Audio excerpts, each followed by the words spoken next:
All right, let's journey back in time. Way, way back. We're going to the very beginning of one of the most epic stories ever told, the Chandravansha, the great Lunar Dynasty.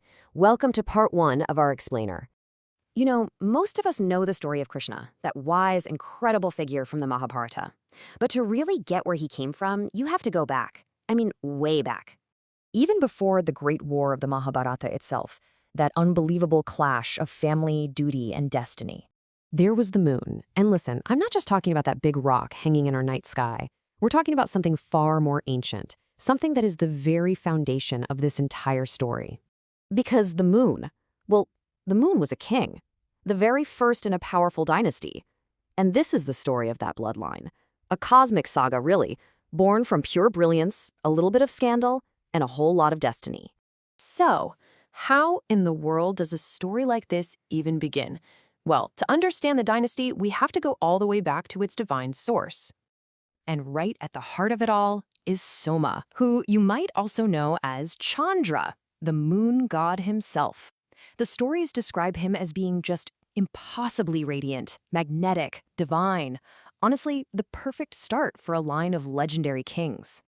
And just take a look at this chart. It really shows you the cosmic scale we're talking about.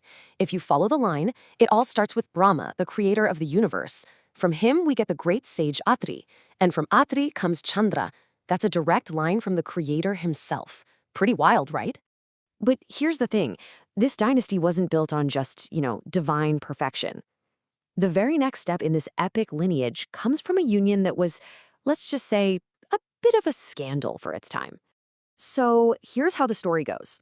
Chandra is studying under his guru, the great Brihaspati, when he falls in love with his teacher's wife, Tara. An affair starts, and from this forbidden union, a son named Budha is born. Now, what's so fascinating is that despite this controversial, so-called illegitimate origin, everyone could see that Budha had inherited his father's incredible brilliance. He was clearly destined to carry this powerful line forward. And this next part? It's a truly pivotal moment. Budha goes on to marry Ila, who just so happens to be from the other great celestial dynasty, the Suryavansha, the Solar Dynasty. I mean, think about that for a second.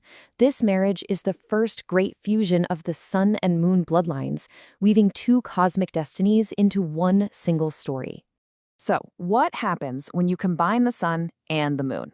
You get the first official king of the Chandravansha, Pururavas. And his own story is a legendary tale of epic romance and, some serious heartbreak.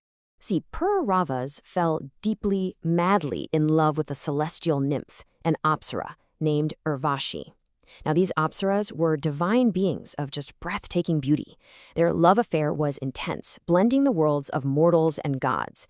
But it came with certain conditions. And when Pururavas eventually, by accident, broke those conditions, they were tragically separated forever. Still, from their union came the heirs who would continue the royal line. Let's just pop back to the chart for a second. You can see it right here. Budha and Ila's son is Pururavas, and he's the one who really establishes this great royal house. From him, the lineage flows down, eventually leading to a king whose personal choices are going to split the dynasty's destiny right in two. And that brings us to King Yayati.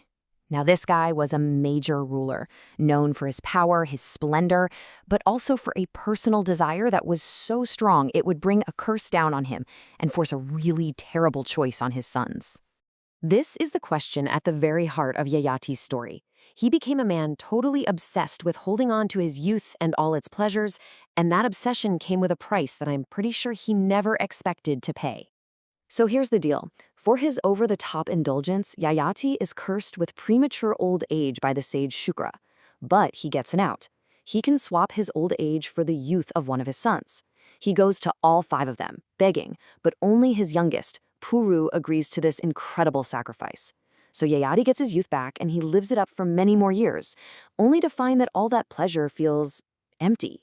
In a moment of clarity, he gives the youth back to Puru, and as a reward for his son's absolute devotion, he makes him the heir to the throne. And it's this decision, this one single moment of sacrifice and reward, where the Chandravansha splits into the 2 great branches that will go on to shape the entire course of Indian epic history. This is huge. Okay, so Yayati had two queens, Devayani and Sharmishtha, and 5 sons in total. But you're going to want to pay close attention to 2 of them.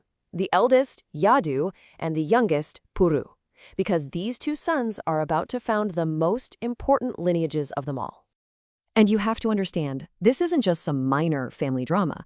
Everything that happens later in the Mahabharata, the great families, the epic rivalries, the heroes we all know and love, it all starts right here, with the branching of this one family tree. And this chart maps it out perfectly. Follow the line from the eldest son, Yadu. That's the Yadava dynasty, which will eventually give us Sri Krishna. Now follow the line from the youngest son, Puru. This is the Puru dynasty, which becomes the Kuru dynasty, leading directly to the Pandavas and the Kauravas, the 2 central forces of the whole epic. So let's do a quick recap of the journey we've been on. We started with a divine source, Soma. We saw his son Buddha, born from that scandalous celestial affair. Then came Pururavas, the first true king. And generations later, King Yayati's fateful choice created 2 great branches, the lines of Yadu and Puru, which set the stage for literally everything to come. All of it. The gods, the kings, the wars, the heroes.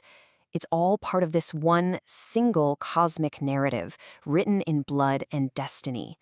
And it all goes back to that one single point of origin. It all began with the moon. So, we've laid this incredible foundation. But what happens next? How did the line of Yadu ultimately produce a figure as divine as Krishna? And how on earth did the line of Purus spiral down into the apocalyptic conflict of the Mahabharata? Join us next time for part 2 of our explainer to find out. You won't want to miss it.